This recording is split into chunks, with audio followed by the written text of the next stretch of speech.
Este é o projeto que nós vamos construir neste tutorial. É uma simples página com algumas abas de informações sobre o nosso herói Jon Snow, também conhecido como Aegon Targaryen.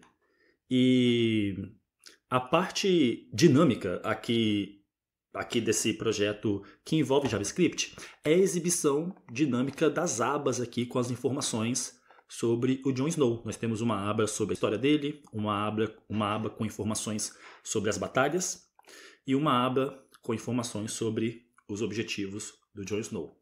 Portanto, é esse o projeto que nós vamos construir e nós vamos começar agora. Eu tenho aqui o meu editor de código aberto, é o VS Code, e eu tenho aqui nele uma pasta aberta chamada abas. É nessa pasta que nós vamos criar o nosso projeto. Para começar, eu vou criar um arquivo index.html, onde nós vamos criar o código que representa a estrutura HTML da nossa página.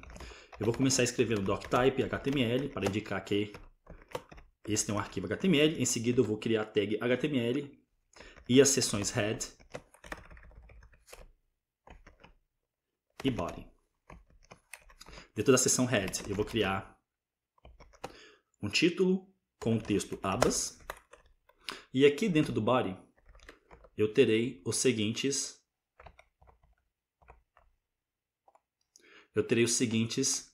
elementos. Mas antes de começar, deixa eu ativar aqui a minha extensão Live Server, clicando aqui na opção Go Live. Ela vai ativar a extensão para que eu possa visualizar as alterações no meu código automaticamente. Eu vou copiar aqui o endereço do navegador que a extensão abriu. Eu vou copiar aqui, vou fechar, porque eu quero abrir em outro navegador. Eu quero abrir aqui no Google Chrome. E não tem nada aparecendo aqui, mas é porque eu não digitei nada aqui ainda, né? Deixa eu ajustar aqui. Olha que interessante. Se eu digitar aqui ABC e salvar, a gente vê ABC exibido aqui. Deixa eu dar um zoom. Portanto, agora nós podemos ver as alterações em tempo real. Então, aqui dentro do body, aqui dentro do corpo da minha página, eu terei os seguintes elementos. Primeiramente, eu vou ter um elemento section com a classe seção, dentro do qual nós teremos uma div com a classe título, e dentro dela nós teremos dois elementos. Um cabeçalho nível 2 com o texto Jon Snow, e abaixo dele nós teremos um elemento parágrafo com o seguinte texto. E aí eu vou copiar aqui da minha colinha, porque eu não quero ficar digitando esses textos grandes. Portanto, agora nós temos o título e uma pequena descrição da página. Em seguida, abaixo aqui da div com a classe título, eu vou escrever o seguinte. Eu vou criar uma div com a classe sobre e... Espera aí um momento. Com a classe sobre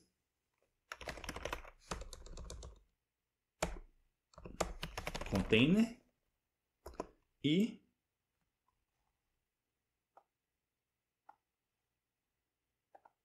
seção container. Ou melhor, deixa eu fazer... pode ser desse jeito aqui. Em seguida, aqui dentro da div, eu vou escrever aqui, ó.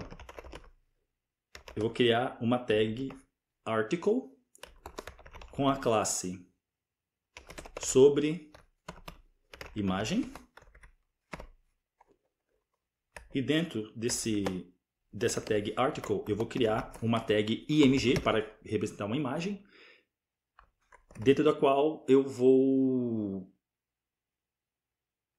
definir os seguintes atributos. src, que representa o caminho para a imagem que eu quero exibir, né? Vai ser igual a .john-snow.png. Eu vou salvar e essa imagem não vai aparecer, vai aparecer um ícone aqui de imagem quebrada. Isso porque se a gente olhar aqui na nossa pasta, não existe nenhuma imagem aqui com o nome Jon Snow, né? John-snow.png. Portanto, eu vou pesquisar aqui no Google e eu vou baixar uma imagem do Jon Snow e eu vou colocar aqui na minha pasta. Portanto, agora nós temos aqui uma imagem do Jon Snow. Sinta-se livre para pesquisar no Google Imagens uma imagem do Jon Snow. Eu não vou fazer isso aqui. Eu vou supor que você consegue pesquisar no Google Imagens uma imagem do Jon Snow e depois baixar e colocar na mesma pasta que o seu arquivo index.html, né?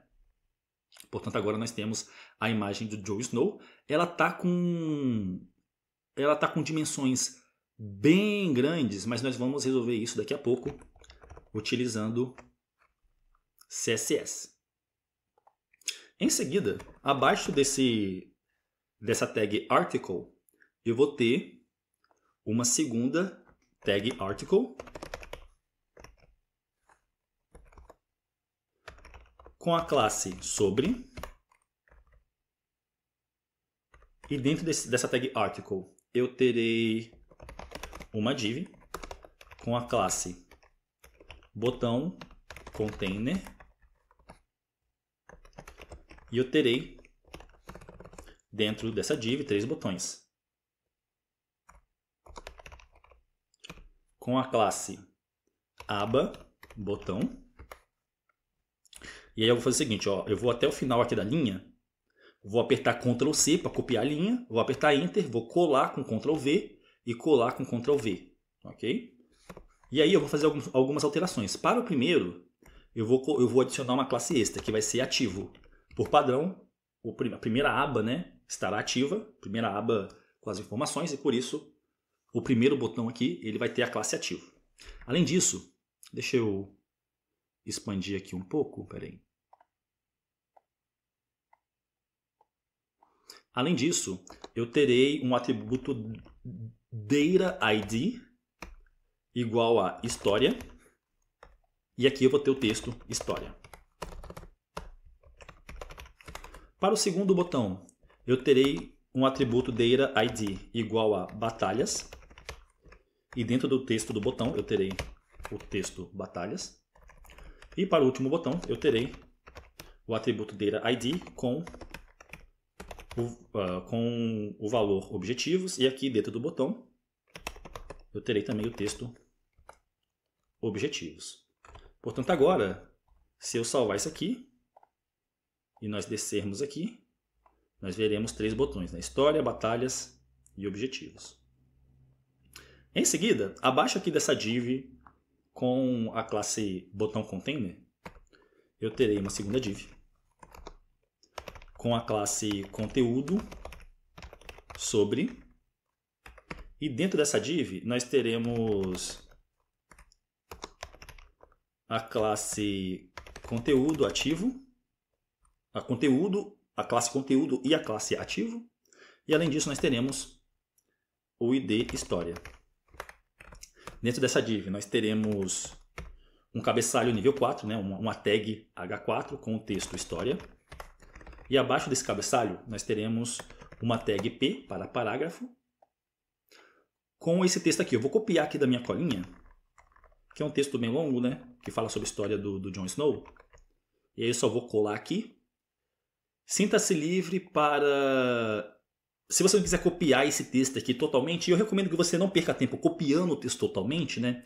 Você pode fazer o seguinte, para ter um texto de exemplo ali para exibir. Aqui no VS Code, eu acredito que a maioria vem com uma configuração já pré-definida, em que se você digitar Loren, ele vai te oferecer essa opção aqui, ó, que você, se você apertar Enter, ele vai criar um texto aleatório, com palavras aleatórias, que você pode usar como preenchimento, né, durante o seu desenvolvimento, se você quiser um bloco de texto. E não tiver que ficar copiando, né, manualmente, escrevendo manualmente, clicando nas teclas. Ou então copiando com Ctrl+C, Ctrl+V.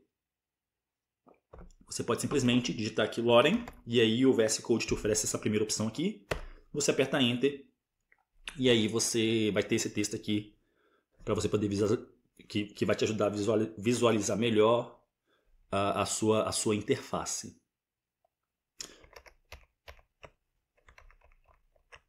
Ok. Abaixo aqui da div que a gente acabou de criar, nós vamos ter uma segunda div com a classe conteúdo e com o ID batalhas. Dentro dessa div nós teremos um cabeçalho nível 4 com o texto batalhas e com o texto sobre as batalhas do Jon Snow. E aí a gente vai fazer da seguinte maneira. Eu vou copiar aqui, deixa eu copiar. Colei. E aí abaixo desse parágrafo eu vou ter um elemento UL, que representa uma lista não ordenada, ou seja, uma lista cujos itens ele não tem uma numeração tipo 1, 2, 3 em ordem, indicando a ordem dos elementos, né? Que seria o caso de uma lista OL. Uma lista OL, os itens eles terão numeração. Uma lista UL não vai ter numeração, vai ter simplesmente um pontinho na frente do item, né? E aqui eu vou ter três tags LI, três tags que representam um item da lista, né? A tag LI representa um item da lista. E aí eu vou simplesmente copiar e colar aqui as informações sobre as batalhas do Jon Snow, também conhecido como João das Neves. Vou colar aqui. E aí, lembrando, se você não quiser digitar isso aqui palavra por palavra, você pode simplesmente digitar Loren, e aí você aperta Enter, e aí você vai ter um texto ali que vai ocupar um espaço ali, e aí você vai poder visualizar melhor, né? Ok. Outro detalhe importante. No meu VS Code aqui, quando eu salvo o arquivo, ele formata o texto automaticamente, né? Então, se eu salvar aqui, ele formata o texto automaticamente. Eu tenho configurado aqui no meu computador uma forma de salvar sem formatação. Deixa eu fazer aqui. Vou salvar, essa bolinha aqui em cima vai desaparecer. E aí vai sumir. E aí vai salvar o arquivo, né? Sumiu aqui a bolinha indicando que o arquivo não tinha sido salvo. Portanto, eu salvei, mas o código não foi formatado. Eu acredito que essa mesma opção ela existe aqui. Ó. Eu posso vir aqui, salvar... Não, aqui não tem não, mas tudo bem. Vou salvar com formatação, que aí vocês já veem como a formatação deve ser, né? Ok, abaixo agora dessa div, que fecha aqui a div batalhas, nós teremos a div sobre os objetivos, né, dele. Então vamos lá. Eu vou escrever aqui div, a classe vai ser conteúdo, o ID vai ser objetivos, e aqui dentro eu vou ter um cabeçalho nível 4 com o texto objetivos, e abaixo eu terei um elemento parágrafo, e aí eu vou simplesmente copiar e colar a informação sobre os objetivos do Jon Snow. No que se refere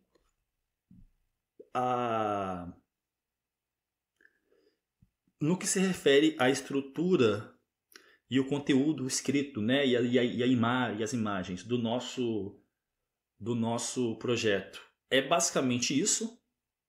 Se a gente vir aqui no nosso navegador e diminuir um pouco aqui o zoom, nós vemos aqui que a nossa página ela possui o conteúdo que a gente acabou de criar, mas ainda não está estilizado, né? E é isso que a gente vai fazer agora. A gente vai criar o estilo com... A gente vai definir os estilos da nossa página com CSS para ficar um pouco mais bonito, um pouco mais elegante. Para fazer isso, eu vou criar aqui um arquivo chamado estilo.css. E aí, os estilos que eu vou definir serão os seguintes. E aí, deixa eu fazer o seguinte, deixa eu minimizar aqui, porque como nós estamos utilizando a extensão Live Server, quando eu criar os estilos aqui e aí salvar o arquivo, as alterações serão refletidas automaticamente aqui na tela, né? Então vamos lá.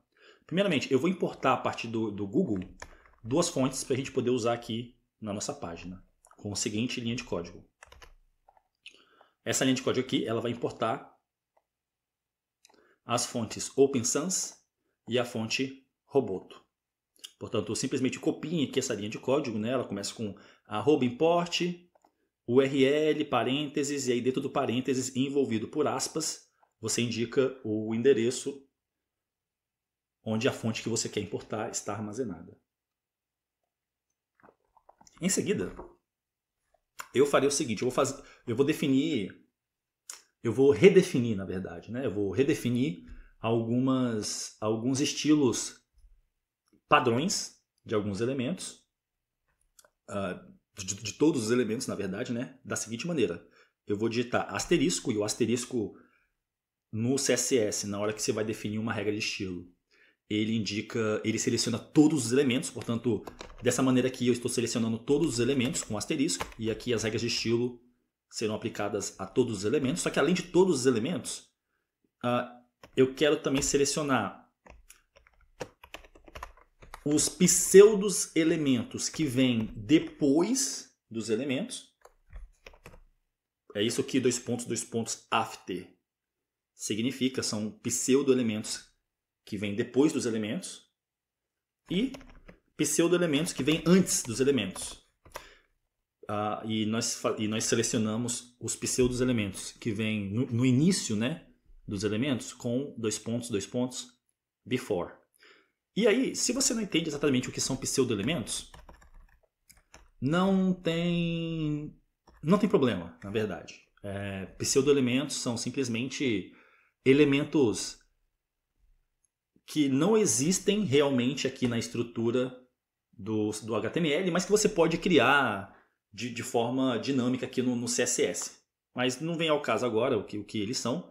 Basicamente o que eu quero fazer é o seguinte, para todos os elementos selecionados através do asterisco. Assim como os pseudos elementos que vêm depois ou os pseudo elementos que vêm antes, eu quero que a margem deles seja igual a 0. E aí eu estou definindo a margem como sendo igual a 0 porque por padrão alguns elementos eles vêm com alguma margem definida, né? Algum espaçamento de margem definida, e eu quero remover isso para todos os elementos.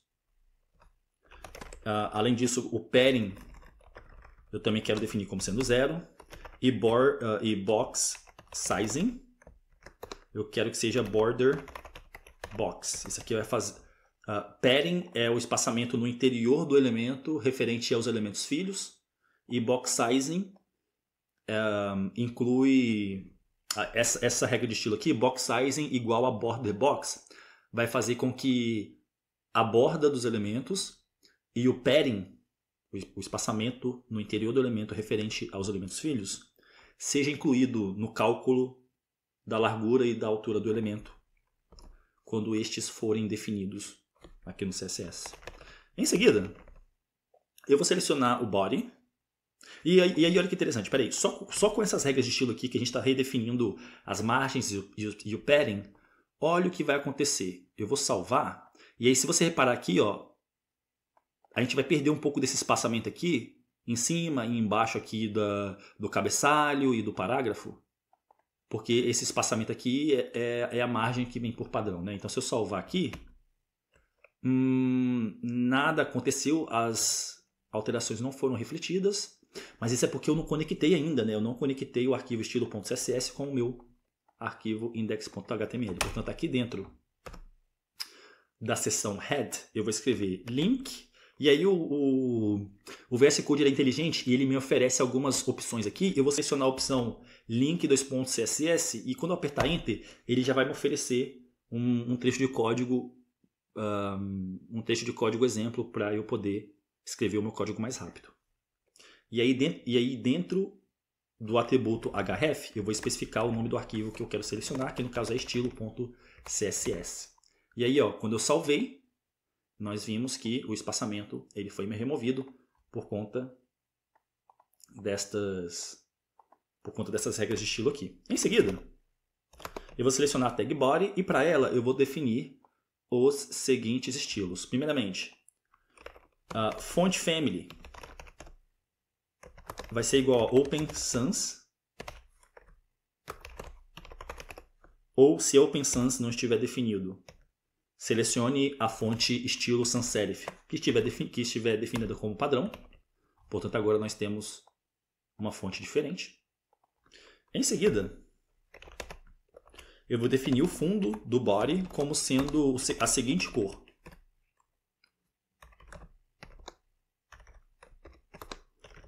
Vai ser um cinza um pouco mais claro. É quase imperceptível, porque antes o fundo ele era branco, né? Mas agora nós temos um fundo que é mais cinzento, né? Deixa eu ver se dá para reparar. Se eu remover aqui e salvar, não dá para reparar muito, né? Mas esse valor aqui ele representa um... Ah, peraí, tá faltando uma vírgula aqui, ó. E aí se eu salvar, parece quase imperceptível, mas é um cinza um pouco mais claro, né? Em seguida, eu vou definir a cor do texto color como sendo a seguinte cor. Deixa eu definir aqui, ao invés de usar essa notação aqui, né, para definir uma cor, eu vou definir usando o nome da cor. Eu vou usar aqui, por exemplo, acho que dark blue, que é azul escuro, né? Ou então eu posso usar dark slate blue.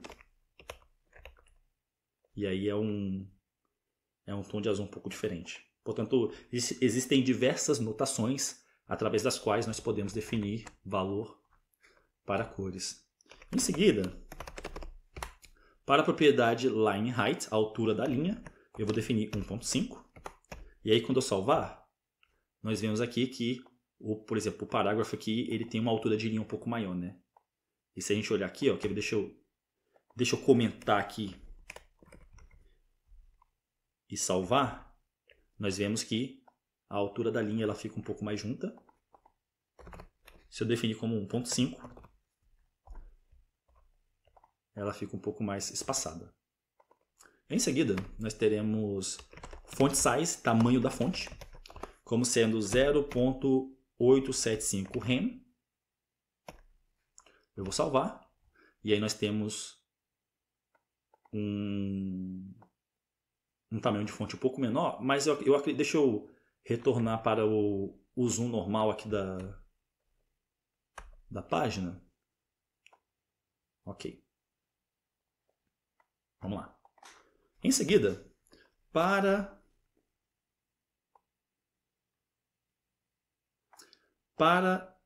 a tag UL, que é a lista sem ordenação, eu vou ter padding left, padding no lado esquerdo, como sendo 20 pixels. E aí agora, o ponto aqui, né, que estava fora da tela, por conta da estilização padrão das listas, agora com padding left, com um padding no lado esquerdo, nós conseguimos ver o ponto que indica o início de cada um dos itens da nossa lista, né?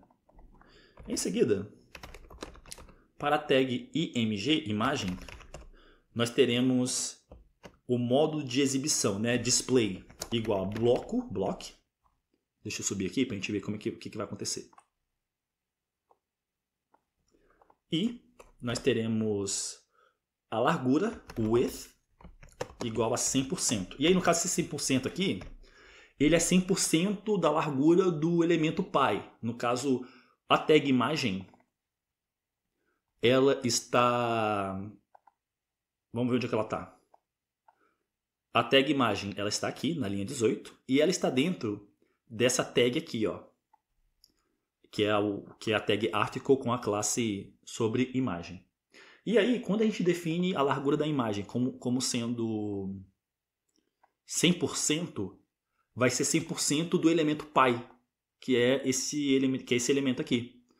Então, se esse artigo tiver 500 pixels de largura, então a imagem vai ter 100% da largura do seu elemento pi, que aí no caso seria 500 pixels, né? Eu vou salvar esse arquivo e aí você vê que agora a imagem, ao invés de ter a dimensão original da imagem, que no caso é uma dimensão maior do que a gente está vendo aqui, né?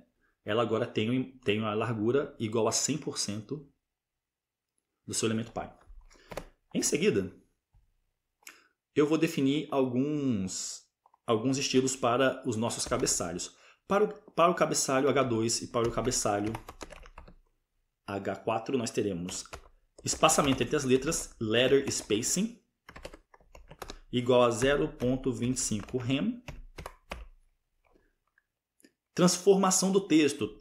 Aí deixa eu salvar aqui para vocês verem. No caso aqui é para cabeçalho H2 e H4, né? Que seria esse aqui em cima e esses aqui, né? Objetivos, batalhas e história. Deixa eu salvar. E aí nós vemos aqui agora um espaçamento um pouco maior entre as letras dos cabeçalhos. Além do espaçamento, eu vou ter transformação de texto, text transform, igual a capitalize. Isso vai fazer com que a primeira letra de cada palavra seja maiúscula, porque lembre-se, nós definimos o texto desses cabeçalhos como sendo minúsculo, né? Mesma coisa aqui para os cabeçalhos H4, né? E aí, se a gente definir essa regra de estilo aqui, nós teremos a primeira letra de cada palavra maiúscula. Em seguida, nós teremos margin bottom, margem na parte inferior, na parte de baixo do elemento, igual a 0.75 rem. E detalhe importante, no início das nossas regras de estilo, nós removemos a margem de todos os elementos, né? Aqui na linha 6, nós estamos definindo a margem de todos os elementos que foram selecionados através do asterisco, né? Nós estamos definindo como sendo igual a 0. E aí, se a gente quiser sobrescrever essa regra que foi definida aqui no início para algum ou alguns elementos específicos, nós podemos fazer isso. Portanto, essa regra aqui na linha 32, ela vai sobrescrever, ela vai substituir essa regra aqui da linha 6. Isso porque essa regra aqui, ela vem depois, né? As regras que vêm depois, que tem conflito com alguma regra que veio antes, elas têm prioridade, as regras que vêm depois. E aí, se eu salvar, nós temos agora um espaçamento, nós temos uma margem aqui, né, na parte inferior do cabeçalho. Em seguida, eu vou definir a fonte, né, a família de fontes, como sendo Roboto e como sendo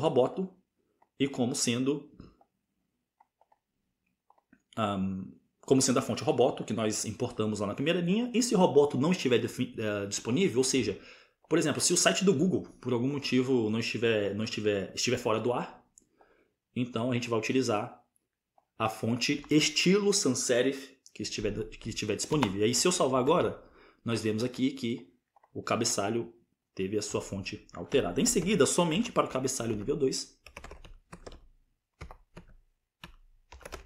nós teremos um tamanho de fonte size igual a 2 rem.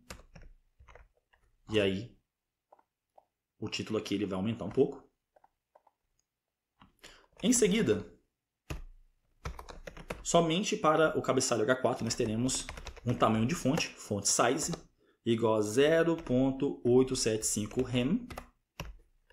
E para o elemento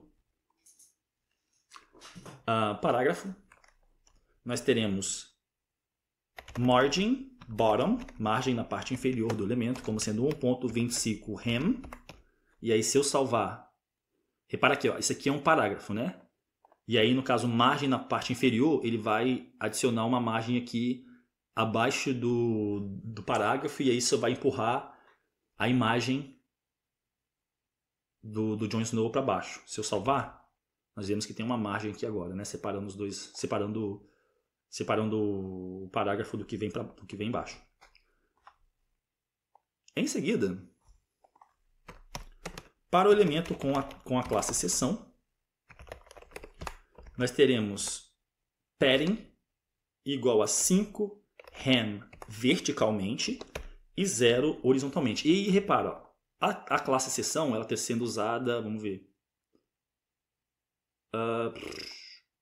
aqui, ó, logo aqui no início, ou seja, ela está englobando todo o conteúdo da nossa página, né? E aí, se a gente adicionar um padding igual a 5 rem verticalmente, isso vai adicionar um espaçamento, né, aqui na parte de cima e aqui na parte de baixo. Horizontalmente, que é dos lados, né, esquerda e direita, não vai ter espaçamento nenhum, vai continuar rente aqui a janela do nosso navegador. Portanto, se eu salvar agora, repara que não tem espaçamento aqui. Esse espaçamento que tem aqui, ele é do parágrafo, por conta dessa margem que nós definimos aqui, ó. Mas a seção em si não tem espaçamento. E aí, se eu salvar agora, deixa eu subir lá para cima. Nós vemos que temos um espaçamento aqui em cima e temos um espaçamento na linha de baixo. E olha que interessante, deixa eu fazer o seguinte, ó. Deixa eu aumentar aqui. Deixa eu inspecionar para abrir as ferramentas do desenvolvedor. Para a gente poder analisar, deixa eu mostrar para vocês.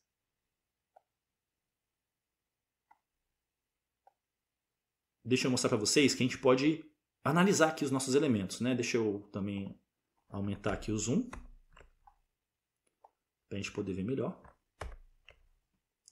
Olha que interessante. Se eu vir aqui, ó. Se eu colocar o mouse aqui em cima de section, nós vemos que tem essa área verde aqui é o padding que nós acabamos de adicionar. O mesmo vale aqui embaixo, ó. Já o último parágrafo que está aqui, ó. Pera aí, vamos ver. Esse último parágrafo que está aqui, que é esse aqui, ó. Ele possui uma margem na parte inferior, que está em cor laranja. Portanto, quando você abre as ferramentas do desenvolvedor e você quer debugar o seu código, você quer depurar o seu código, ou seja, corrigir os erros de design, né, de espaçamento e etc., você pode utilizar as ferramentas do desenvolvedor para visualizar exatamente o que é o que, para visualizar exatamente quais espaços são referentes a quais elementos e a qual tipo de espaço. Se é uma margem, se é um padding. Portanto, as ferramentas do desenvolvedor, elas sempre são muito úteis. Então, se acostumem em utilizá-las.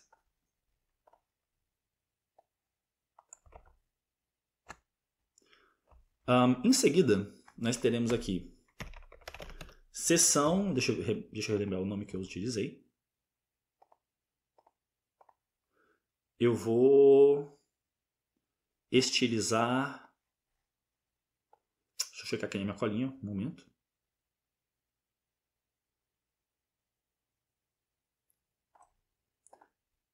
Eu vou estilizar a classe sobre container.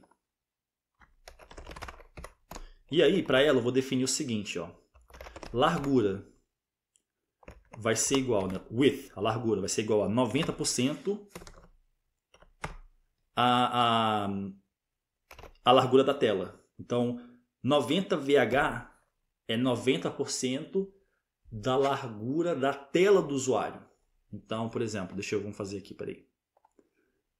Vamos relembrar aqui, ó. Seção container é essa classe aqui, ó, que está nessa div aqui, que é essa div a partir aqui da imagem, né? Então inclui a imagem e tudo que vem aqui abaixo, né?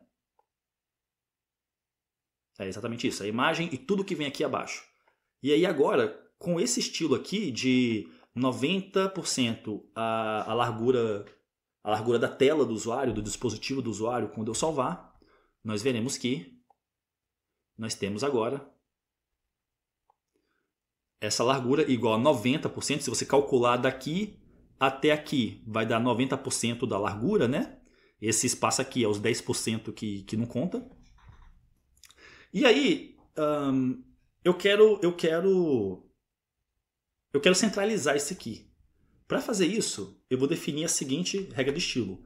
Margem verticalmente vai ser igual a 0, mas horizontalmente, que é o que importa para a gente centralizar, eu vou ter a margem horizontal igual a automática. Isso vai fazer com que nos dois lados, esquerda e direita, seja calculado e aí aplicado a mesma margem para poder centralizar o elemento. É isso que vai acontecer. E aí, se eu salvar, nós vemos aqui agora que está centralizado, né? Essa parte aqui de cima, que tem o título e a descrição, não foi centralizada, isso porque ela está fora do elemento com a classe seção container. Se a gente reparar aqui, ó, o título, né? Ele está fora da classe seção container, que é essa aqui. E aí, portanto, ele não foi centralizado. A gente vai centralizar daqui a pouco, mas com algumas regras um pouco diferentes, né? Ok, além disso, eu quero definir a largura máxima, max width, igual a 1170 pixels. Portanto, não importa se a tela do usuário ela for aumentando de tamanho, a largura não vai exceder 1170 pixels. Ainda que 90% da largura do dispositivo do usuário exceda esse valor aqui, como nós estamos definindo a largura máxima, isso aqui vai ser vai ser o que nós chamamos de... vai prevenir, né? Vai prevenir que essa regra aqui, na linha 53, que define a largura como sendo 90% da largura da tela do usuário, se esse 90% exceder, essa regra de estilo aqui, ela está limitando esse tamanho, né? E aí, se eu salvar, não parece que nada aconteceu, porque essa largura aqui ela tem menos de 1170 pixels. E aí, deixa eu inspecionar aqui. Deixa eu posicionar as ferramentas do desenvolvedor na parte de baixo. E aí nós vemos aqui, ó, nós vemos que, deixa eu ajustar aqui a largura, nós vimos que tem 500, né? 500 pixels de largura. E aí, se eu for aumentando,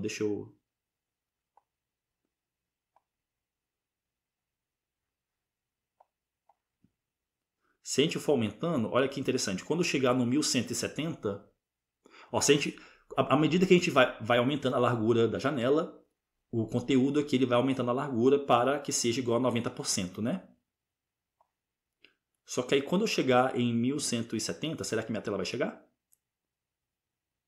Ó, repare o que vai acontecer quando chegar em 1170.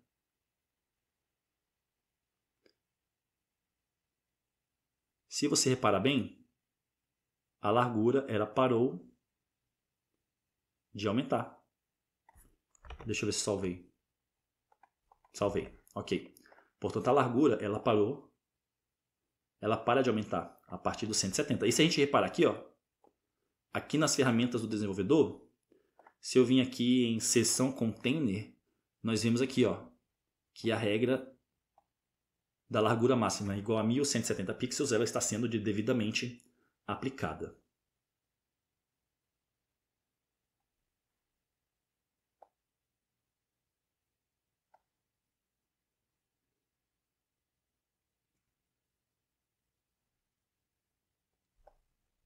Ou melhor, deixa eu mudar aqui, deixa eu mudar para 900. Vai ficar melhor de visualizar. Ok, agora a largura ela não é maior do que 900 pixels, né? Repara aqui, ó. À medida que eu vou diminuindo, ó, a partir de 900, a largura ela fica fixa. Portanto, é isso que essa regra de estilo ela implica. Vamos prosseguir. Para a tag título, nós teremos alinhamento de texto, text align igual a centro, ou então margem na parte inferior, margin bottom igual a 4 rem. E aí, quando eu salvar, nós veremos aqui que ele está o texto está centralizado, né? E além disso, nós temos uma margem aqui na parte de baixo, né? Com relação à imagem. Exatamente.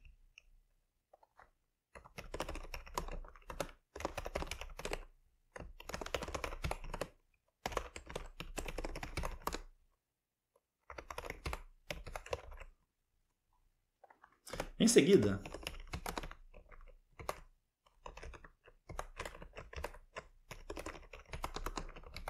para a tag P, para o elemento P que estiver dentro de um elemento com a classe título, nós teremos largura igual a 80% do elemento pi e margem vai ser igual a 0 verticalmente e automático horizontalmente. E aí quando eu salvar, nós veremos aqui que nós temos uma margem aqui para o parágrafo, né? Que é esse parágrafo aqui. Se eu tirar essa margem aqui, ó, olha, vamos ver o que acontece. Aí ele fica posicionado aqui no lado esquerdo, né? Que é o posicionamento padrão dos elementos. Eles ficam alinhados à esquerda. Mas aí definindo a margem horizontal como sendo automática, ele fica centralizado.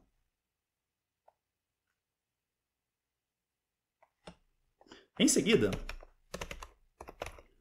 para o elemento com a classe sobre container, eu vou ter display, ou seja,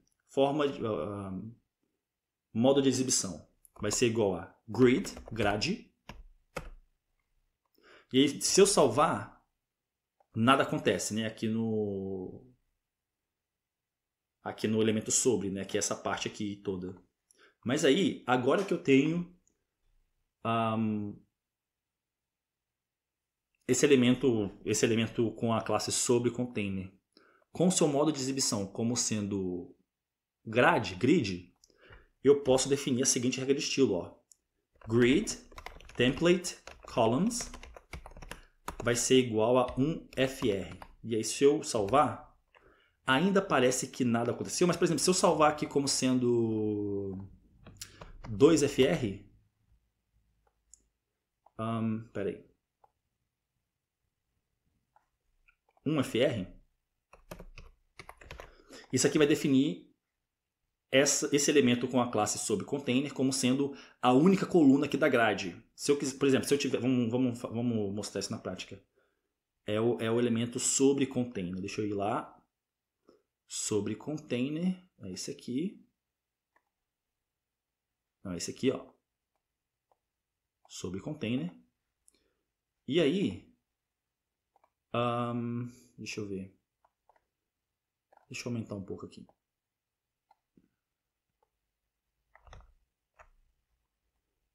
E aí, se eu vim aqui e definir como 2fr,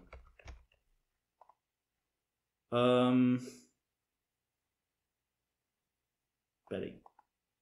Deixa eu pensar um pouco. No caso, o que deveria acontecer aqui seria o seguinte: a imagem ficaria do lado esquerdo e a seção sobre ficaria do lado direito, né? Mas aí não está funcionando. Deixa eu checar aqui. A classe é sobre container. Deixa eu salvar. Deixa eu copiar isso aqui. Deixa eu colar. Só para garantir que o nome está certo.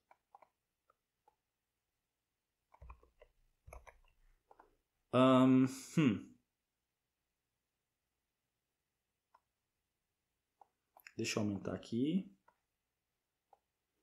Deixa eu abrir. Aqui, essa é uma ótima oportunidade para vocês verem como que as ferramentas do desenvolvedor podem nos ajudar a corrigir os nossos bugs, né? Aqui eu não sei o que está acontecendo, porque a minha regra de estilo, o que eu queria fazer era posicionar a imagem do lado direito e a seção sobre do lado...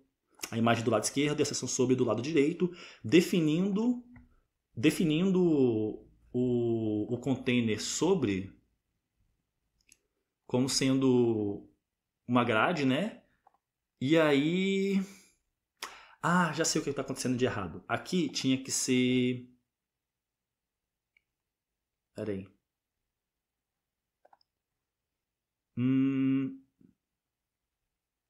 Tá, entendi, peraí.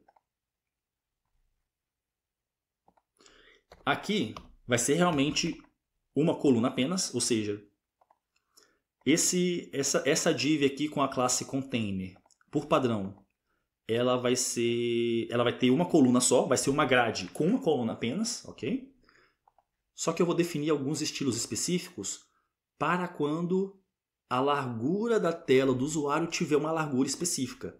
E aí eu vou fazer isso da seguinte maneira. Aqui na linha 73, eu vou digitar @media screen. Isso aqui vai fazer o seguinte. Quando a mídia do usuário, quando a tela do usuário, quando o dispositivo do usuário for uma tela, screen, ao contrário de, por exemplo, se a gente estivesse imprimindo a página, né? Quando a mídia, quando o dispositivo do usuário for uma tela, screen significa tela. And, entre parênteses aqui, a largura mínima, min width, for igual a 800 pixels. E aí aqui eu vou definir, ó, a classe sobre container vai receber as regras de estilo. Vai receber a seguinte regra de estilo.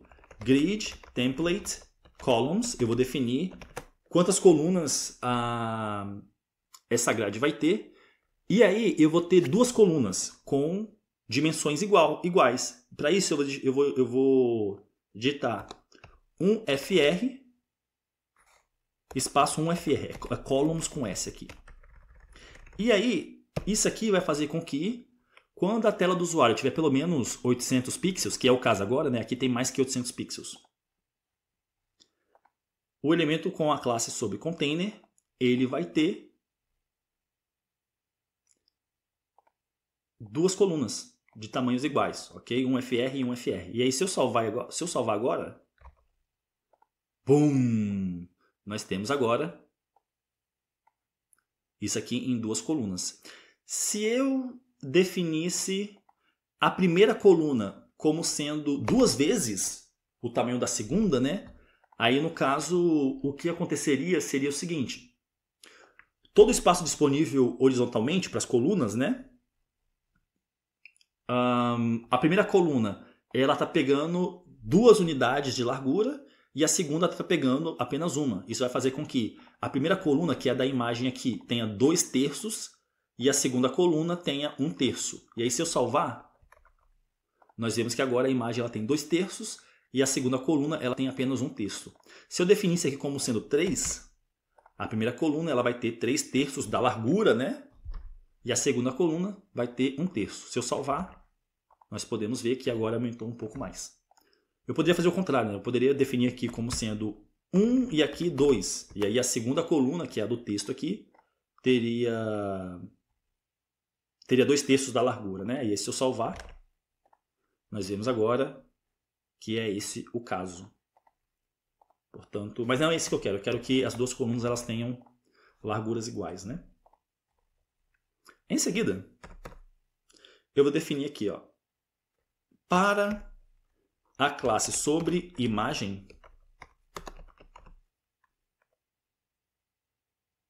eu quero uma margem na parte inferior, margin bottom, igual a 2rem.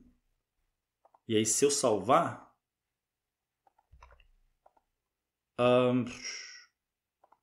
deixa eu checar aqui. O nome da classe é sobre imagem. Eu estou definindo uma margem na parte inferior como sendo 2rem. Nada mudou aqui, mas é porque eu não tenho nada aqui abaixo da imagem com essa largura de tela, porque nós temos aqui a grade com duas colunas, né? Mas se eu diminuir aqui, ó, até que seja menos de 800 pixels, né? Vamos lá. E deixa eu abrir aqui as ferramentas do desenvolvedor. Se eu não abrir as ferramentas do desenvolvedor, a largura da página ela não vai aparecer aqui em cima.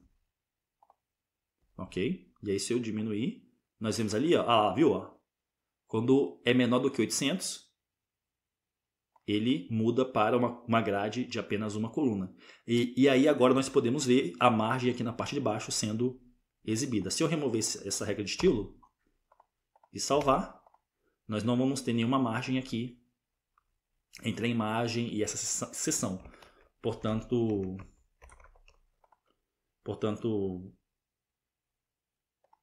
quando a nossa grade ela tem apenas uma coluna, aí sim nós podemos ver o efeito desta regra de estilo aqui. Ok, em seguida, para a tag imagem que estiver dentro da classe sobre imagem, nós vamos ter... Deixa eu diminuir aqui. Nós vamos ter uma curvatura na borda, border radius é igual a 0.5 rem, e aí quando eu salvar, repare aqui nos cantos, né? Nas quinas da imagem. Quando eu salvar, nós teremos aqui uma curvatura. Além disso, nós teremos a classe ObjectFitCover. Essa regra de estilo faz com que a imagem cubra todo o container onde ela está, sem distorcer o tamanho da imagem. E a altura da imagem vai ser igual a 20 rem. E aí se eu salvar, ela tem agora uma imagem, ela tem uma... A altura da imagem ela é um pouco maior, repara só, vou remover e a altura da imagem vai mudar. Mudou, vê aqui que nós temos aqui, repara aqui nessa área aqui da imagem, ó, não está mais colada, né? O ombro aqui do Jon Snow não está mais colado aqui no limite da imagem. Mas aí se eu definir a altura, né? Se eu aumentar a altura da imagem e salvar, aquela parte ali, né? O espaço ali entre o ombro do Jon Snow e o limite da imagem é meio que cortado, porque nós estamos definindo a classe, nós estamos definindo a regra de estilo ObjectFitCover, que é essa aqui na linha 85. Se eu remover essa regra de estilo aqui, a imagem ela ainda vai ter a altura de 20 rem, mas ela não vai ser recortada para poder caber aqui na largura do seu container, né? Se eu remover aqui, olha que interessante, eu vou só comentar e eu vou salvar. E aí a imagem ela fica um pouco distorcida, né? Se você reparar, ela espichou um pouco verticalmente. Se eu aumentar para 30, ela espicha também um pouco mais, né? 40 e ainda espicha um pouco mais. Mas aí se eu definir a regra de estilo ObjectFit igual a cover e salvar, a imagem ela é... Deixa eu definir aqui como 20. A imagem ela é meio que recortada para poder caber dentro do seu container, sem que a imagem seja distorcida. Perfeito. Em seguida,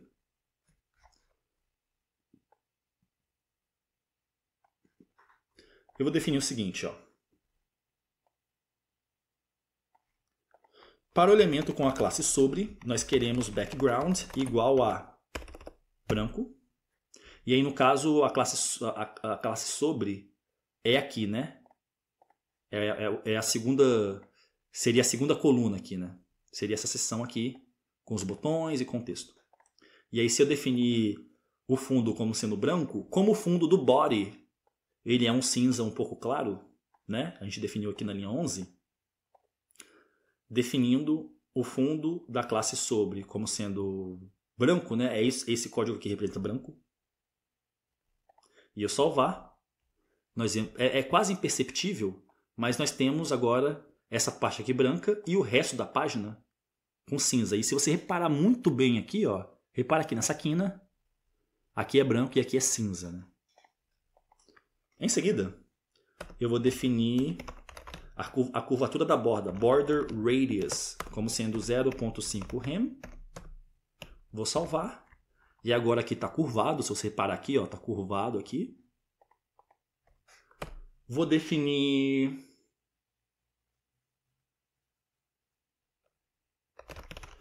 modo de exibição, display, como sendo grid, como sendo grade, grid.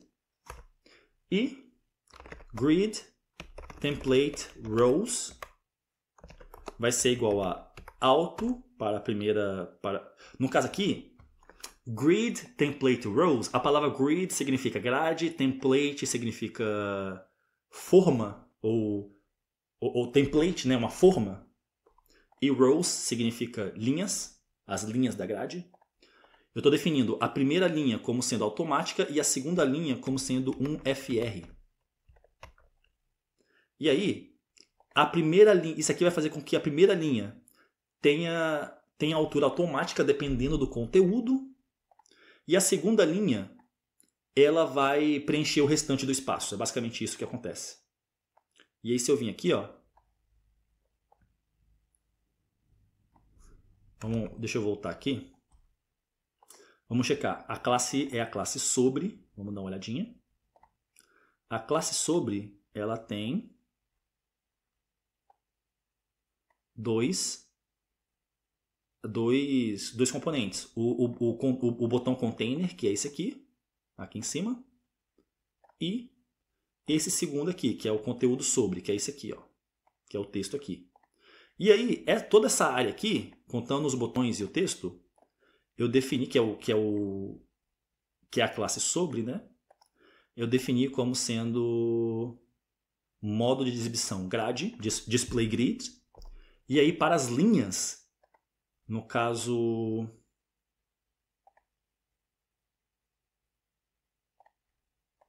eu defini a primeira linha com altura automática e a segunda ela vai ocupar o resto do espaço. É basicamente isso que isso aqui faz. Em seguida, para a classe botão container, que é esse botão aqui, né? Deixa eu diminuir aqui.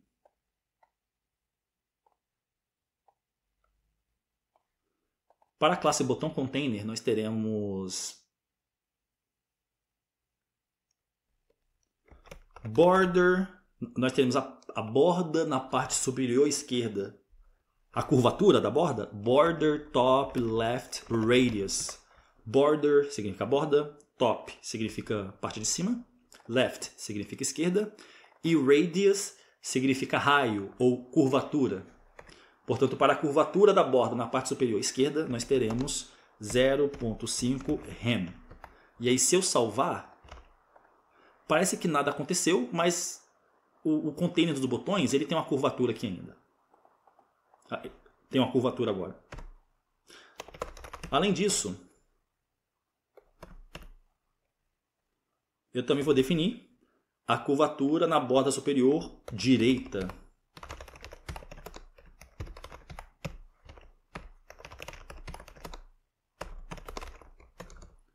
E o modo de exibição vai ser igual a grade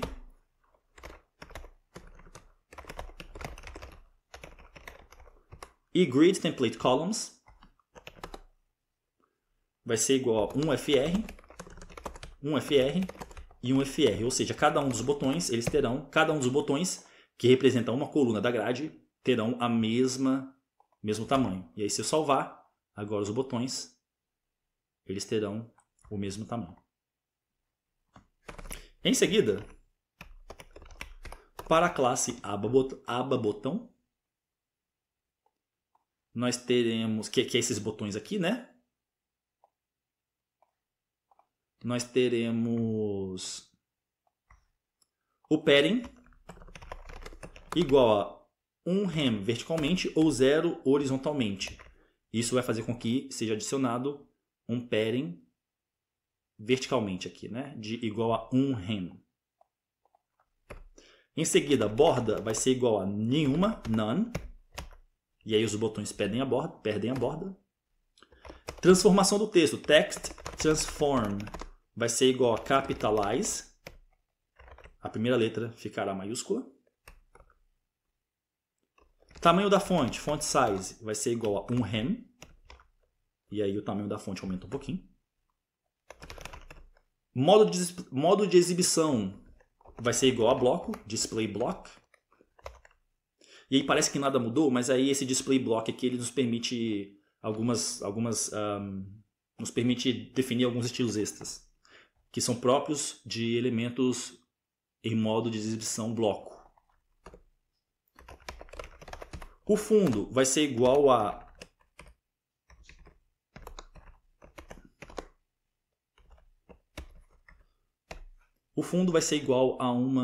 a um tom de cinza um pouco claro. Portanto, agora mudou aqui. O ponteiro do mouse, que é o cursor, né? Ele vai ser igual a ponteiro, ou seja, quando eu colocar o mouse em cima, ele vai aparecer o ponteirozinho, com a mãozinha, ó. Viu? Se eu tiro, ele fica o ponteiro normal, em cima ele fica com a mãozinha. Indicando que você pode clicar no botão, né? A transição para os efeitos do botão vai ser igual a all 0.3s, 0.3 segundos, né? A duração da transição. E a transição vai ser linear. No caso aqui, a transição ela é para todos os efeitos, por isso que a gente escreve aqui all significa todos. A transição vai durar 0.3 segundos e ela vai ser linear, vai ser uma transição suave, né? Nem muito rápida no começo, nem muito rápida no final, ou o contrário, né? Nem devagar no começo, nem devagar no final da transição. Vai ser uma transição suave, né? Com a mesma velocidade ou intensidade, por assim dizer. Espaçamento entre as letras, letter space, vai ser igual a 0.25 rem, e aí se eu salvar, nós temos agora o espaçamento. E olha que interessante, como nós definimos a transição dos efeitos com essa regra aqui, quando a página ela é carregada, repara que os botões eles crescem, né? Se a gente, por exemplo, deixa eu remover aqui. E aí se salvar, repara que nos botões, ó, ele tem esses estilos aplicados de forma dinâmica, né? Ele tem esses estilos aplicados e aí a transição ela acontece, né, com o botão aumentando de tamanho. Logo quando a página é carregada.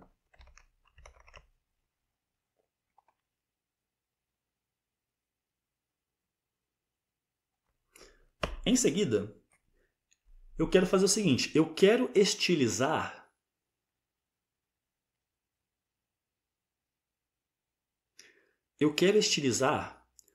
o primeiro botão aqui da minha lista de botões, né? No caso, eu quero estilizar esse primeiro botão aqui.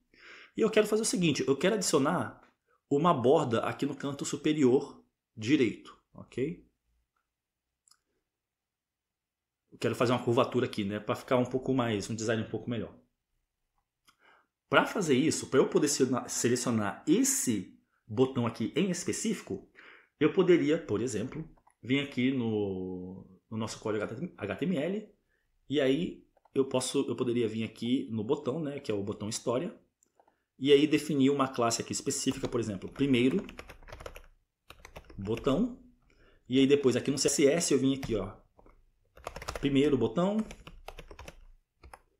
e aí eu defini aqui a classe que eu quero, que é uma curvatura aqui na borda, né? Só que ao invés de fazer isso, eu vou fazer o seguinte. Deixa eu remover aqui. Deixa eu salvar. Ao invés disso, eu vou fazer o seguinte. Eu vou selecionar os elementos com a classe aba-botão. E aí, eu vou definir... Eu não vou selecionar somente o elemento com a classe aba-botão. Eu vou selecionar o primeiro elemento com a classe aba-botão. O primeiro elemento com a classe aba-botão é o botão história aqui, que é o que eu quero adicionar a curvatura aqui, né? E aí, para eu fazer isso, para eu selecionar o primeiro elemento de determinado tipo, eu vou digitar aqui, ó, dois pontos, nth-child, parênteses, 1. Com isso aqui, dois pontos, nth-child, e entre parênteses 1, eu estou selecionando o primeiro elemento com essa classe aqui. E aí, para esse primeiro elemento, eu posso fazer o seguinte, eu posso definir, por exemplo, o fundo dele, background, como sendo vermelho. E aí se eu salvar agora, nós vemos aqui agora que ele tem o primeiro, né, o primeiro elemento com a classe aba botão possui o fundo vermelho. Mas não é isso que eu quero, né? Era só para demonstrar. O que eu quero é a borda no topo do lado esquerdo, a curvatura vai ser igual a 0.5 rem. E aí eu vou salvar. E agora reparem aqui, nós temos uma curvatura na borda. E eu quero adicionar essa mesma curvatura, só que para o terceiro botão aqui do lado direito, né? Em vez do lado esquerdo, eu quero a curvatura do lado direito. E aí, para fazer isso, eu vou digitar o seguinte, ó, ponto aba, botão, e aí eu vou selecionar o terceiro elemento. E aí, para ele, eu vou definir borda no topo do lado direito, a curvatura, radius, border top right radius, vai ser igual a 0.5 rem. E aí, se eu salvar, agora nós temos uma curvatura aqui na parte superior direita, né?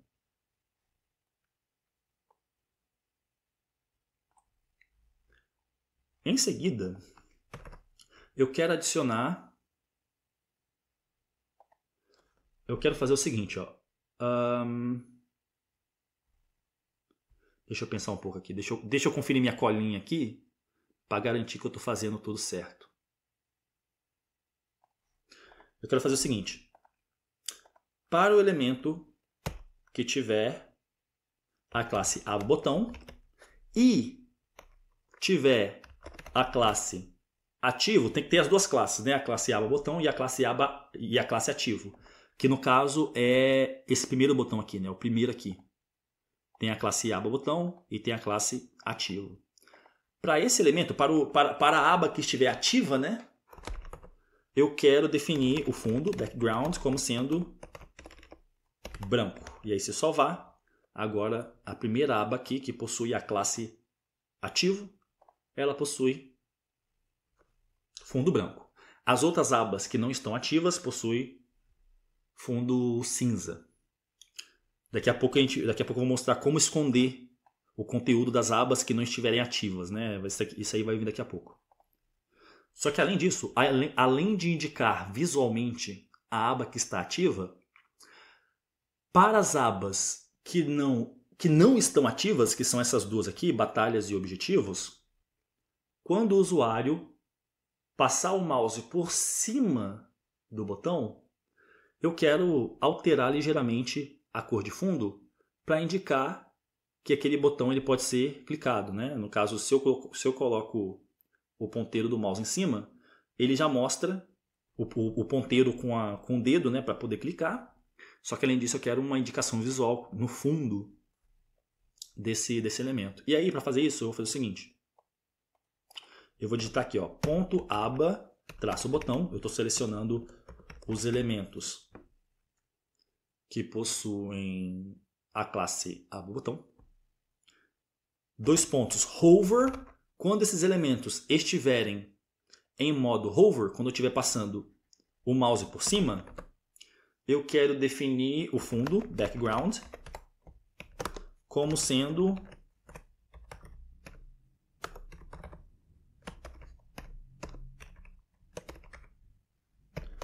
uma cor de cinza um pouco mais clara. E aí agora, ó, quando eu passar o mouse em cima, você vê que a cor de fundo ela é alterada. E aí nós temos um leve efeito, né, de transição de cor, porque nós definimos a propriedade transition aqui na linha 111. Portanto,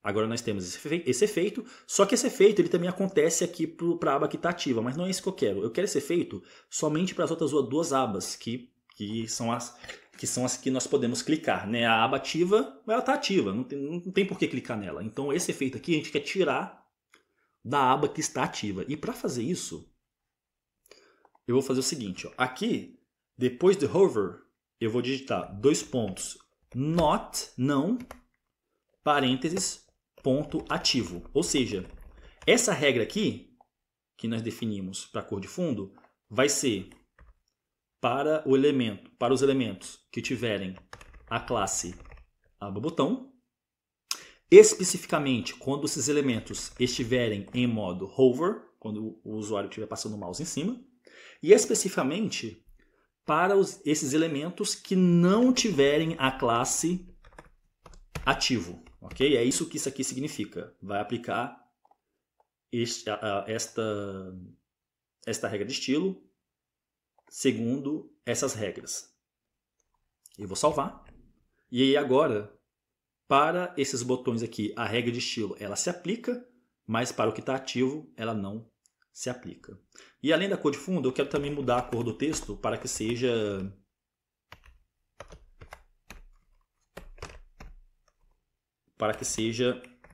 um tom de azul. Okay? E aí se eu salvar, nós vemos agora que a cor do texto ela também muda quando o elemento está em modo hover. Em seguida, eu quero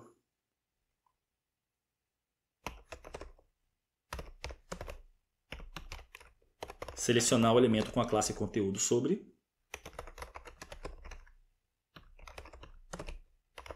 Eu quero definir uma curvatura na borda inferior esquerda, border bottom left radius, igual a 0.5 rem. E para a borda,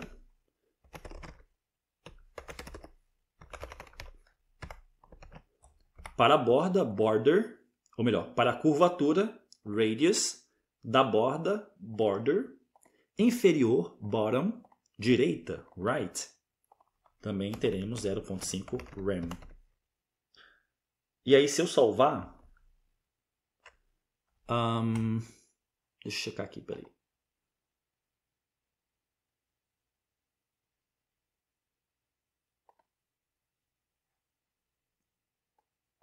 Conteúdo sobre.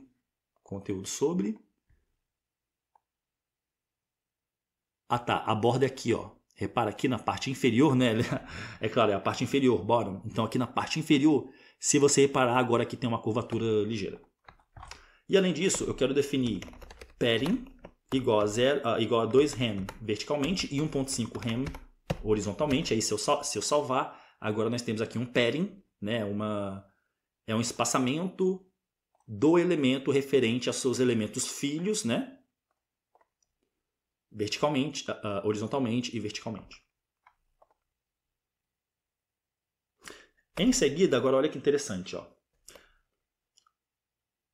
Para os elementos com a classe conteúdo, que são esses elementos aqui com texto, né?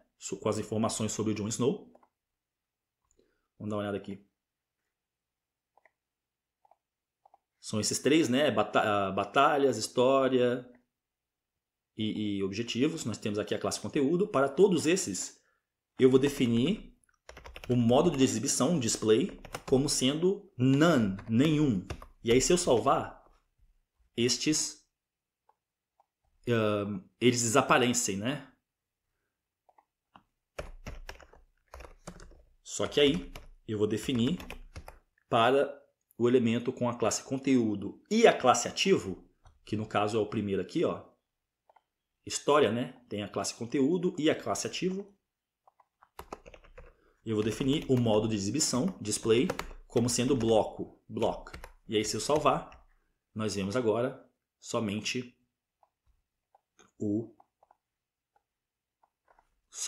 a seção referente à história do Jon Snow sendo exibida. Portanto, os estilos do nosso código agora estão definidos. Só que os botões aqui eles ainda não funcionam, né? Se eu clico aqui, ó, e eu estou clicando, nada acontece, né? É isso que nós vamos resolver agora utilizando o JavaScript. Para isso, eu vou criar um arquivo aqui chamado script.js. E aí nesse arquivo eu vou definir o seguinte, ó. Primeiro eu quero selecionar os botões, né? Que são esses botões aqui. O que eu quero fazer é o seguinte, vamos pensar. Eu quero selecionar os botões.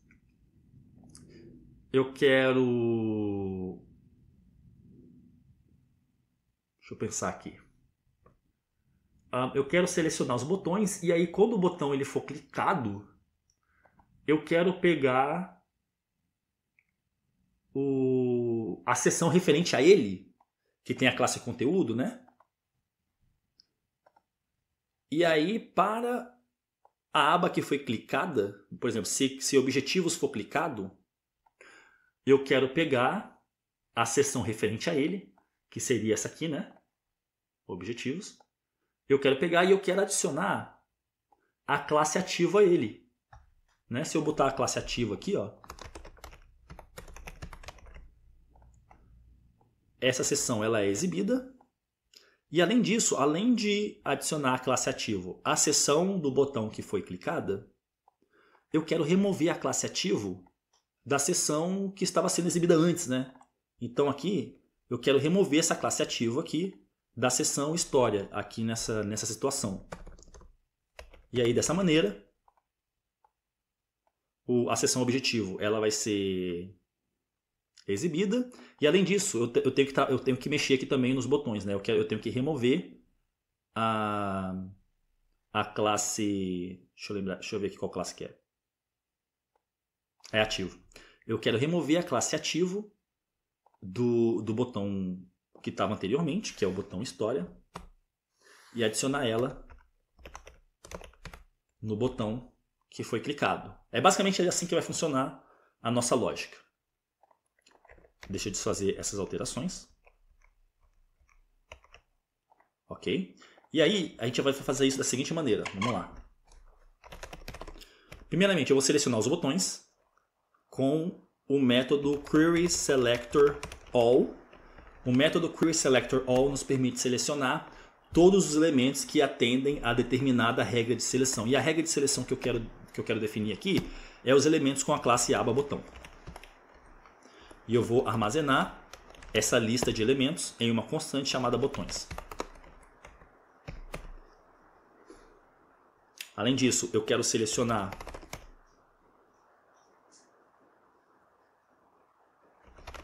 novamente com o método querySelectorAll os elementos com a classe conteúdo, que são as seções aqui de conteúdo, né? E aí eu vou armazenar isso em uma constante chamada abas.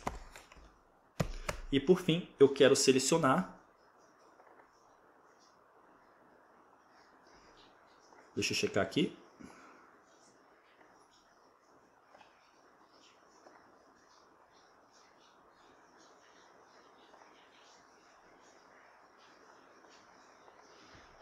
Eu quero selecionar através do método querySelector. E aí a diferença entre os métodos querySelectorAll e querySelector é que enquanto querySelectorAll seleciona todos os elementos que atendem à regra de estilo definida, querySelector seleciona apenas o primeiro. Portanto, nós vamos definir aqui a classe sobre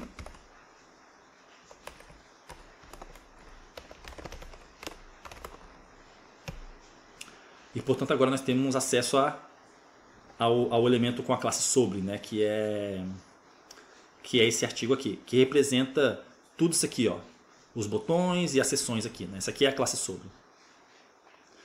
E aí eu vou fazer o seguinte, eu vou selecionar esse elemento sobre e aí eu vou adicionar um detector de eventos, addEventListener. O método addEventListener adiciona um detector de eventos. O evento que eu quero detectar é o evento click. E aí, quando esse evento ele for detectado, eu vou chamar uma função que eu vou definir aqui na hora. Uma função anônima, ela não tem nome. E aí, eu quero fazer o seguinte. Automaticamente, quando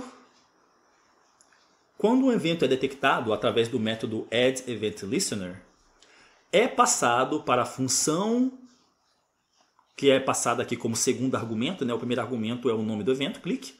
O segundo argumento é a função que vai ser executada quando esse evento for detectado. Automaticamente é passado como argumento aqui para a função um argumento que representa o evento que foi detectado. Eu poderia chamar esse argumento de A, ou de B, ou de C, ou de X, mas como esse argumento representa o evento, eu vou chamar esse argumento de evento. E lembrando, ele é passado automaticamente pelo método addEventListener. Em seguida, eu vou imprimir console.log evento. Vou salvar.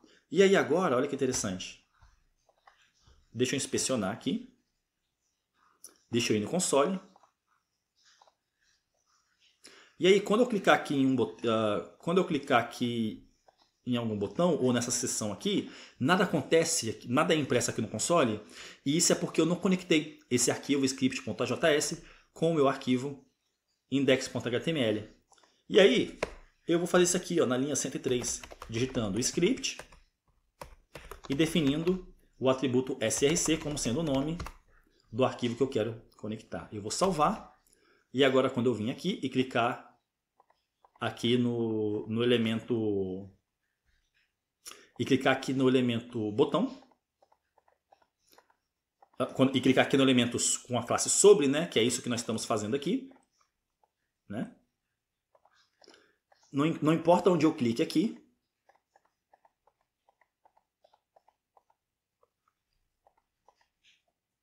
é impresso no console o evento que foi detectado. E aí, esse evento que foi detectado, ele possui algumas propriedades relevantes. Vamos checar aqui. A propriedade que nós queremos analisar aqui, deixa eu limpar aqui. Ó, vou clicar aqui no elemento com a classe sobre. O evento click foi impresso no console. Eu vou checar aqui as propriedades. E esse evento, ele possui e os eventos em JavaScript possuem uma propriedade chamada, vamos checar aqui, target. A propriedade target indica qual elemento disparou o evento. No caso, a propriedade target indica que o elemento que disparou o evento é o elemento P. E olha que interessante, quando eu passo o mouse em cima, eu não sabia que tinha essa funcionalidade. Quando a gente passa o mouse em cima, ele indica exatamente qual elemento que detectou o evento. Mas eu quero checar. Eu quero checar. Eu quero fazer a alteração do conteúdo aqui, né? Vamos pensar. Se eu clicar em qualquer área aqui do elemento com a classe sobre, o evento ele é impresso aqui no console. Independente se eu clicar aqui na seção com as informações, né? Ou se eu clicar em algum botão. Só que aí eu quero fazer o seguinte. A minha lógica aqui só vai ser executada para alterar a aba, né? Se o usuário clicar em um dos botões, né? Se o usuário clicar em um dos botões, aí eu quero alterar para ativar a seção referente ao botão que foi clicado. Se o usuário clicar aqui na seção do texto, né? Que é onde tem aqui as informações, eu não quero fazer nada, porque, por exemplo, a aba história está selecionada. Se eu clico aqui na seção, né, eu não quero que nada aconteça. Eu quero só alterar quando os botões eles forem clicados. Para fazer isso, reparem o seguinte. Se a gente voltar aqui no nosso código HTML, deixa eu expandir aqui. Reparem que os nossos botões, eles possuem um atributo chamado DataID. Esse atributo DataID, ele possui como valor o nome da seção referente ao botão. No caso, para o botão História, o atributo DataID tem o conteúdo, tem o valor História. Para o botão Batalhas, o atributo DataID possui o valor batalhas e o mesmo vale para o botão objetivos. Da mesma maneira, se a gente expandir aqui essa seção aqui de código, repara o seguinte, deixa eu minimizar aqui. As nossas seções com o conteúdo referente à seção possuem um atributo ID, cujo valor é o nome da própria seção. Para a seção História, o ID é História. Para a seção Batalhas, é Batalhas. E para Objetivos, é Objetivos. E aí o que eu vou fazer é o seguinte, ó, no meu código JavaScript, eu vou checar.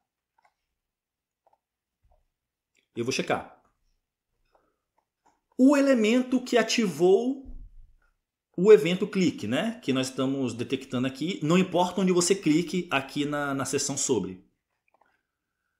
O elemento que disparou esse evento, ele possui um atributo chamado DataID.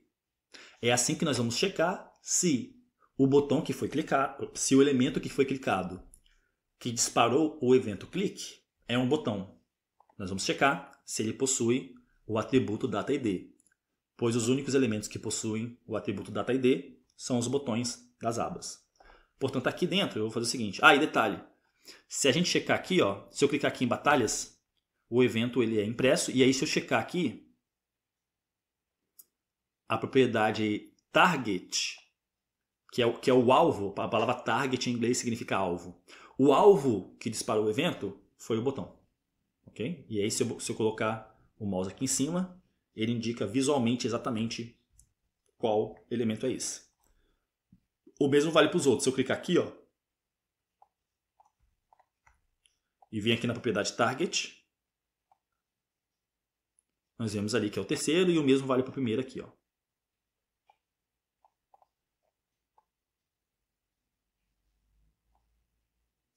Se eu clico aqui no conteúdo em si, por exemplo, se eu clicar aqui no título,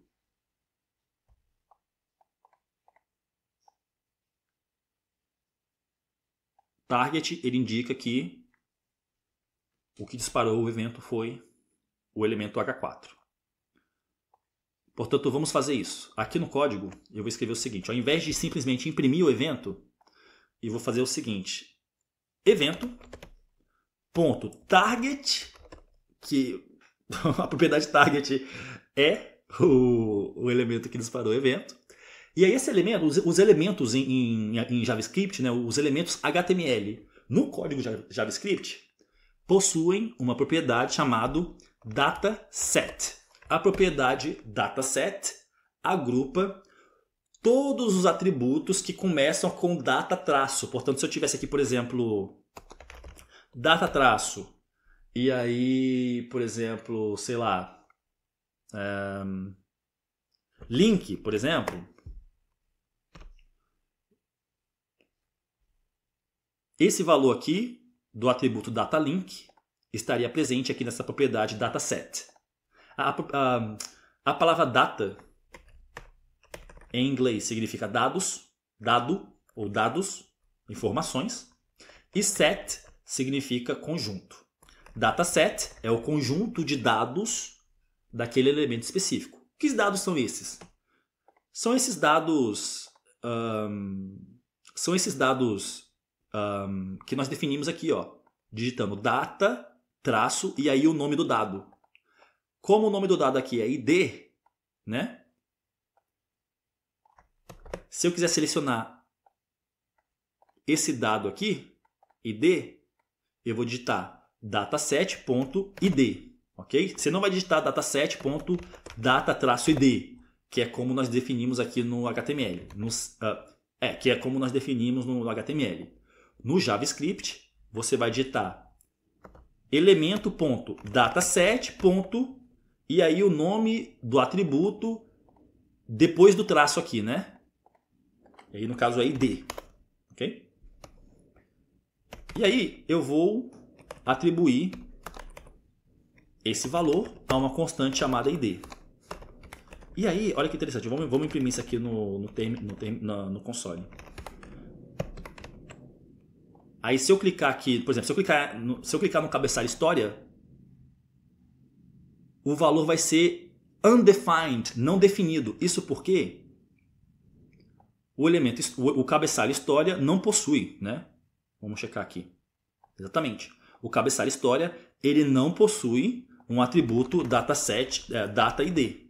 Ele não possui. Portanto, é por isso que quando a gente clica aqui em história, o valor impresso é undefined. Se eu clicar no parágrafo, também é undefined, porque o parágrafo ele não contém um atributo data ID. Mas se eu clicar em um dos botões, por exemplo, se eu clicar aqui em batalhas, nós vemos aqui que o valor de dataset ID é batalhas. Se eu clicar em objetivos, é objetivos, e se eu clicar em história, é história. E aí, repara, nós vamos conectar o seguinte, nós vamos pegar esse dataset, esse data ID, e aí nós vamos checar com o atributo ID das seções, né? Lembrando que as seções aqui de conteúdo, elas possuem um atributo ID referente, que é o mesmo do botão, né? E aí o que nós vamos fazer aqui é o seguinte, ó. Se, if, parênteses, id, se a constante id tiver um valor válido, se não for undefined, por exemplo, aí eu vou imprimir aqui, ó, console.log, você, só para checar que está funcionando, clicou em um botão. Eu vou salvar. E aí agora, olha que interessante. Se eu clicar aqui no cabeçalho história, não vai aparecer nada, porque nós estamos testando aqui, ó.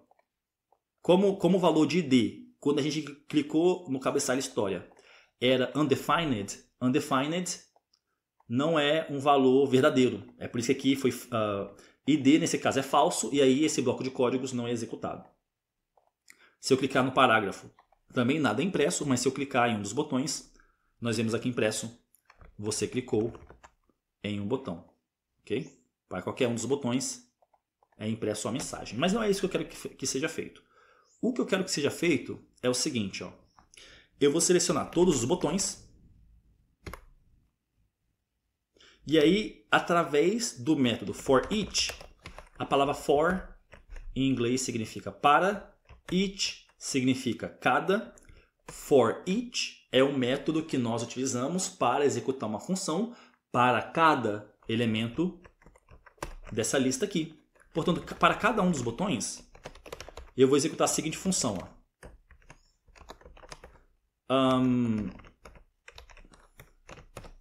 Eu vou executar a seguinte função. Detalhe. O método forEach passa automaticamente para a função que nós estamos passando aqui dentro dos parênteses, né? Passa automaticamente para a função como argumento o item que está sendo analisado no momento, né? E aí esse argumento aqui, que eu posso chamar de A, ou de B, ou de C, mas que eu vou chamar de botão, ele representa um dos botões durante a repetição do método forEach. No caso, o método forEach, ele vai percorrer essa lista aqui de botões. Para cada um dos itens da lista, ele vai executar essa função para cada um deles, né?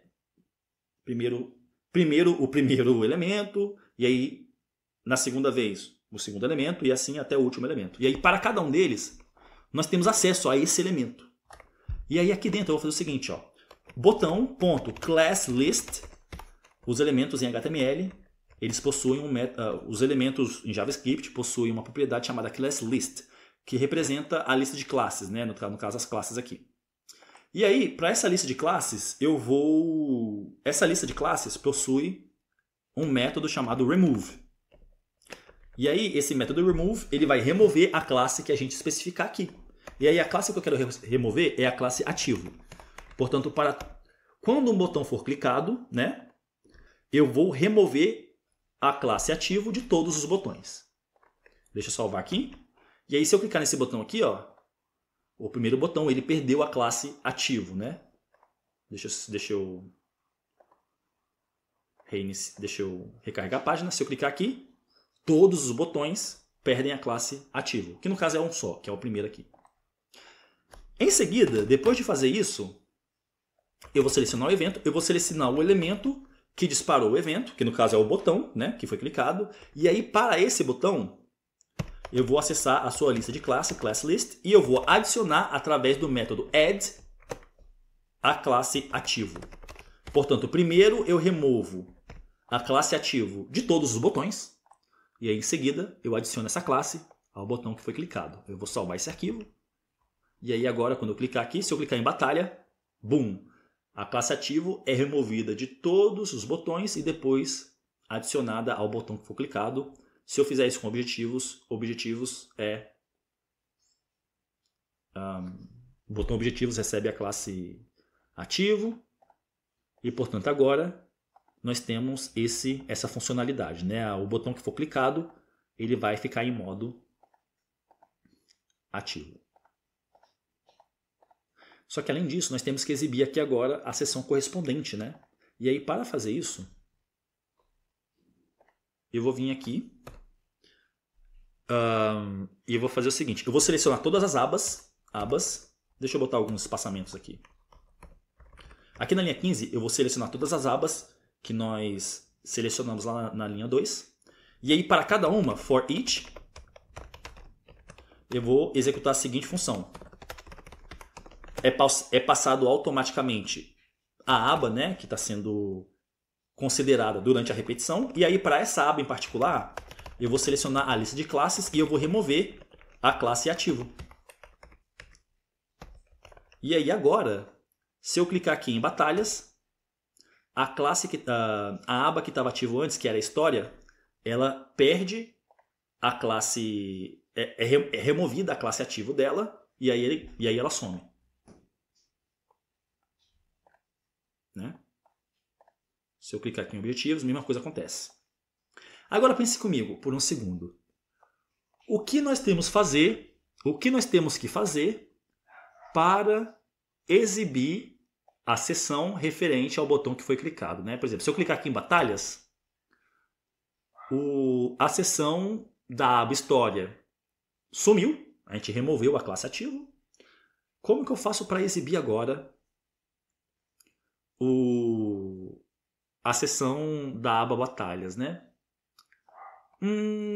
Pense um pouco, vou deixar você pensar um pouco, mas tem a ver com isso aqui, ó. Tem a ver com o fato de que as seções elas possuem esse valor, esse atributo aqui, ó, atributo ID. Portanto, o atributo ID ele é o mesmo aqui dos botões, né? O atributo ID das seções do conteúdo é o mesmo valor do atributo data ID dos botões. Portanto, o que eu vou fazer aqui é o seguinte, ó. Eu vou selecionar document.getElementById. Eu vou selecionar um elemento através do seu ID. O ID que eu quero selecionar é o próprio ID que nós temos acesso aqui, ó, que foi selecionado aqui na linha 6. E aí,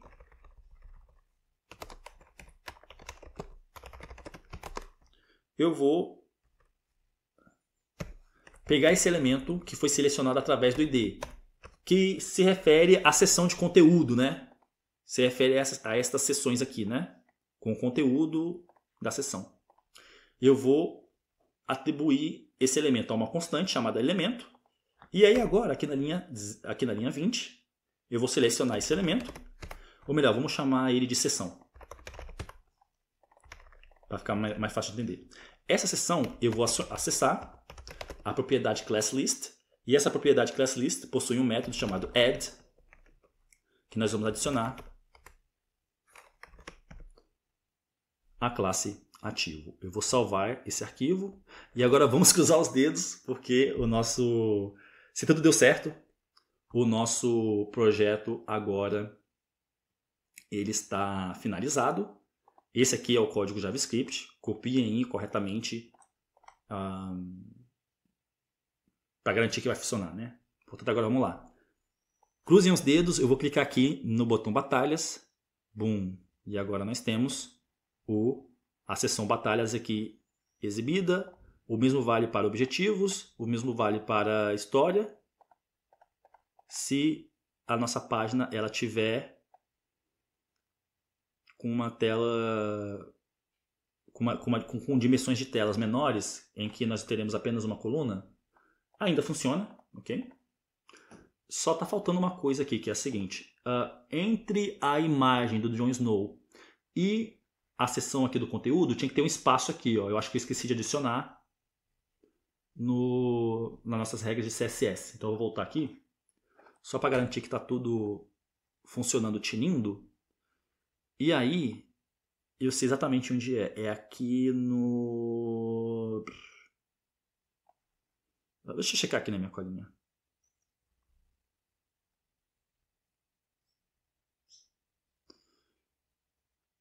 Um momento.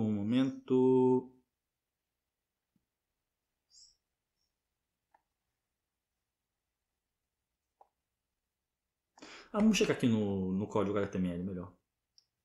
Mais fácil. O elemento que engloba a imagem e essa seção aqui é o elemento com a classe sobre.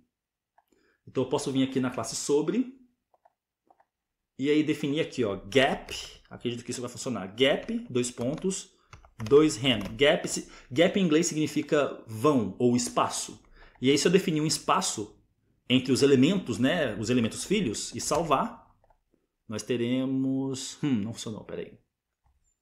Deixa eu checar aqui de novo, na minha colinha.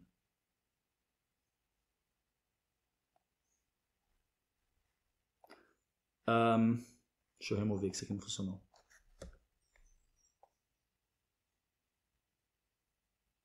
Até aqui, ó. No elemento sobre container, vamos checar aqui. É aqui, ó, sobre container, exatamente. A classe sobre container é a classe que contém essas duas seções, né? E aí eu vou nessa classe sobre container e aí eu vou definir gap igual a 2 rem. E aí agora, deixa eu diminuir aqui. Quando eu salvar, reparem aqui nessa parte aqui, nós teremos agora um espaço entre os dois elementos. Portanto, esse foi o nosso projeto sobre como criar essa funcionalidade de abas utilizando JavaScript, HTML e CSS.